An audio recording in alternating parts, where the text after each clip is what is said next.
Hello, double GDP community. I am here to talk us through the test cases that we want to run this week at the Nkwashi site to roll out the application.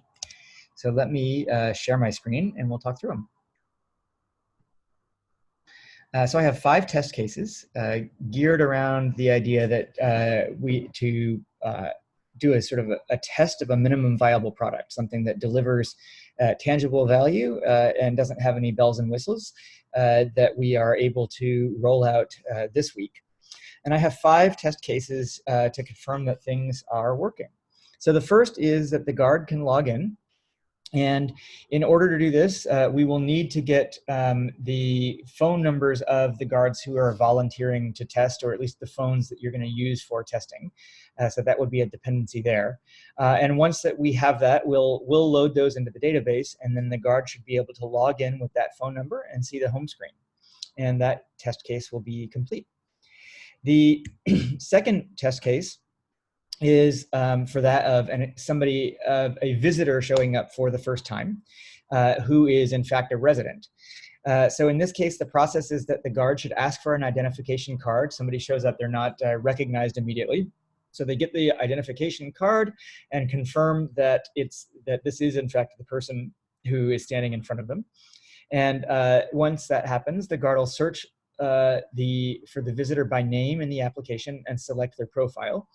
And in order to do this, we'll have a list of known residents already loaded into the application. The guard should confirm the name, and the reason in the application should already be shown up as residing.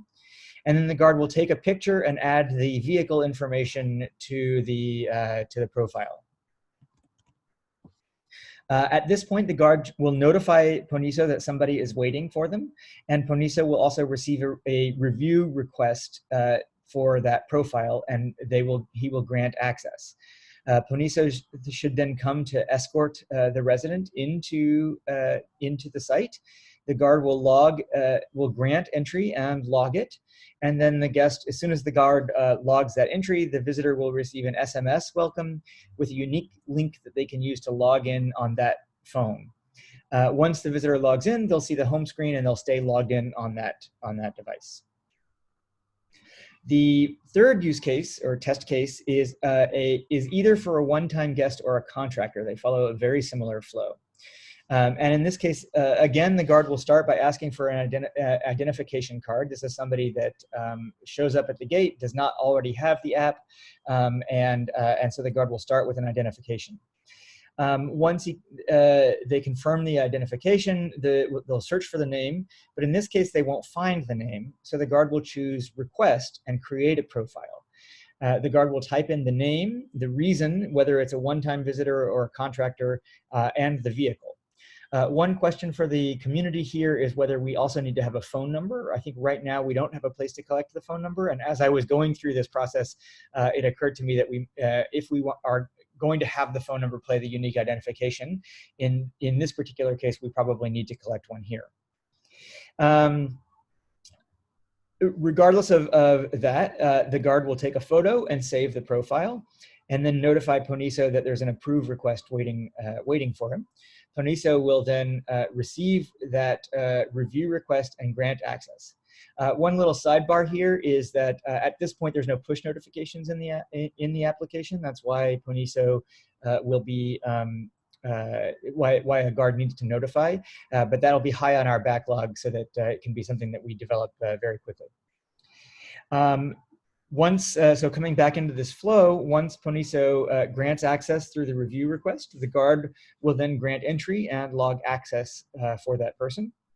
And then if there was a phone number registered for that person, which should be the case if it's a contractor, that they will receive an SMS welcome with a unique link. I think this is actually probably the right flow as well for even if it's a one-time guest. You know, if they're there once, they'll likely come back some other point. So I think anybody that has an SMS and has a phone should get a unique link, and they're able to log in.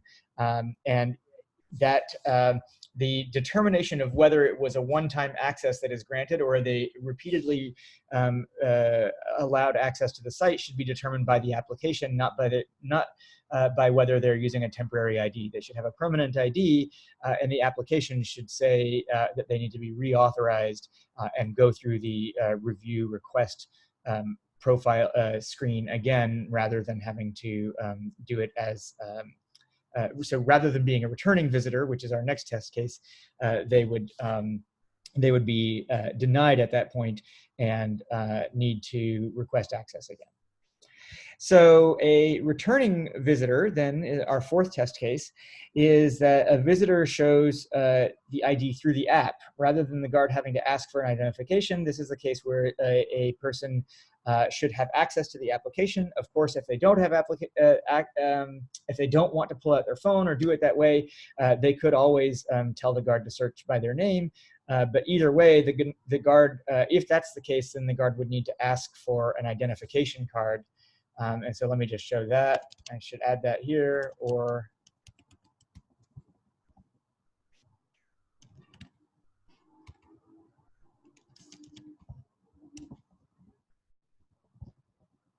just adding that clarification into this test case.